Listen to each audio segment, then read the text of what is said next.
اور ایشو کم از کم بھارت کے لوگ بہت تنقید کا نشانہ بناتے ہیں، بہت تنقید کرتے ہیں یہاں پہ لوگ کہ آپ غزوہ ہند کا جو رسول اللہ صلی اللہ علیہ وسلم کے حوالے سے ایک حدیث ہے اس کو آپ کوٹ کرتے ہیں، اور آپ کا یہ یقین ہے کہ غزوہ ہند ہو کے رہے گی اور پاکستان ہندوستان پہ قابض ہو کے رہے گا۔ پاکستان بنا کیوں ہے؟ Actually the reason Pakistan came into being was the only reason we came into being was کہ پاکستان نے سیدی رسول اللہ کی حدیث شریف کو پورا کرنا تھا۔ آپ چاہیں یا نہ چاہیں، یہ آپ کی ریٹن ڈیسٹنی ہے، whether you like it or not۔ ہم کو اللہ نے ایک انڈسٹریل پاور بننے کے لیے نہیں بنایا تھا، اللہ نے ہم کو اس لیے بنایا تھا کہ ہم نے غزوہ ہند لڑنا ہے۔ ہمیں سب کا آئیڈیا بھی کچھ عجیب سا لگا تھا جو انہوں نے آج سے تقریباً 10 سال پہلے کہا تھا، اور ابھی تک شاید وہ اسی بات پہ قائم ہے کہ 5 سال کے بعد آپ دیکھیے گا کہ پاکستانی چاند پہ بیٹھے ہوئے ہوں گے، literally in 5 years we can be on the moon۔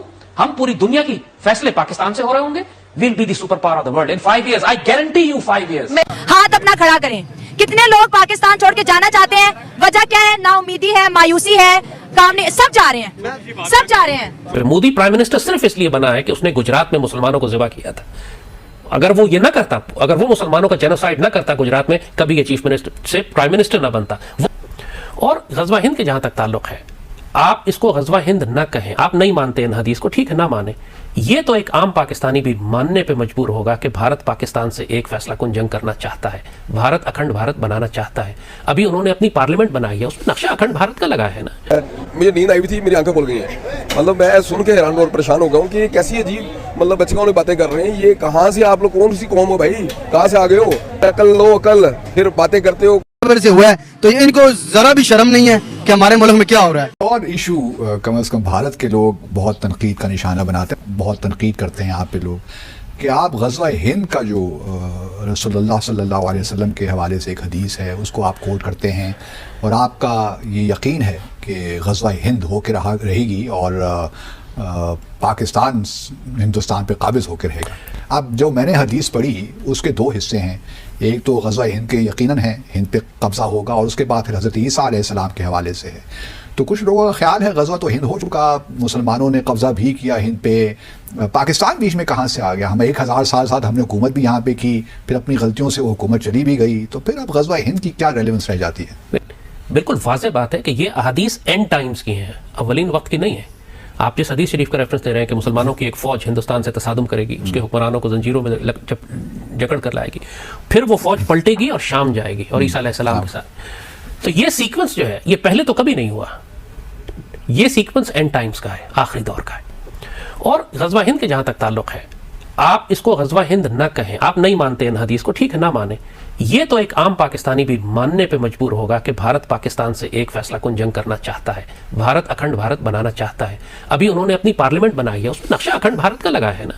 اب وہ کھل کے بات کر رہے ہیں کہ ہم پاکستان آکوپائڈ کشمیر پر قبضہ کریں گے، ہم دریائے سندھ تک آئیں گے، ہم سندھو تک آئیں گے، انڈس ریور، یہ جو ان کا نتھو رام گوڈسے ہے، ابھی تک انہوں نے اس کی راکھ کو دریا میں، گنگا میں یا جمنا میں پھینکا نہیں ہے، کیونکہ اس نے وصیت کی تھی کہ میری راکھ کو دریائے سندھ میں پھینکا جائے۔ سو وہ تو آئیں گے، اکھنڈ بھارت ان کا ایک آئیڈیولوجیکل، ایموشنل، ایک پیشنیٹ ڈریم ہے، آپ چاہیں یا نہ چاہیں، اور اکھنڈ بھارت کے رستے میں صرف پاکستان کھڑا ہوا ہے، تو پھر وہ ایک الگ لیول ہے۔ پاکستان اگر وہ نعوذ باللہ وہ یہ سمجھتے ہیں کہ پاکستان کو ہم نقصان پہنچا سکے یا اکھنڈ بھارت کے لیے پاکستان پہ ہم نے قبضہ کر لیا تو اس کے بعد ریجن کا کوئی ملک ہمیں نہیں روکے گا، جبھی تو انہوں نے اکھنڈ بھارت کا نقشہ افغانستان سے ملیشیا تک بنایا ہے۔ اور مطلب شیملیسلی اس بات کی کوئی انہوں نے جیو پالیٹکس کی پرواہ نہیں کی، اپنے ڈپلومیٹک ریلیشن شپ کی پرواہ نہیں کی، یہ پرواہ نہیں کی کہ ریجن میں دوسرے ملکوں کو کتنا برا لگے گا۔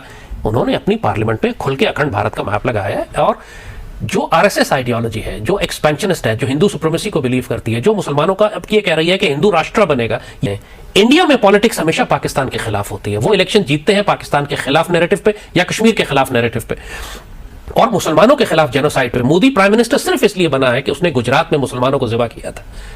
اگر وہ یہ نہ کرتا، اگر وہ مسلمانوں کا جینوسائیڈ نہ کرتا گجرات میں، کبھی یہ چیف منسٹر سے پرائم منسٹر نہ بنتا۔ وہ کریڈینشل تھے، یہ سی وی پہ لکھا ہونا ضروری ہے آپ کے کہ میں نے اتنے 1000 مسلمان زندہ جلائے۔ اور اگلے پرائم منسٹر الیکٹ ہونے کے لیے ان کو یہ کرنا ہے، پاکستان کے خلاف ایک میجر ایڈونچر۔ وہ اپنے خیال میں اگر یہ سمجھ رہے ہیں کہ محدود رہے گی کشمیر تک، تو that's a dangerous calculation, it can get totally out of control. آپ اس جنگ کو جنگ کہیں یا غزوہ ہند کہیں، وی کال اٹ غزوہ ہند، we call it the final decisive war with India. یہ جنگ جو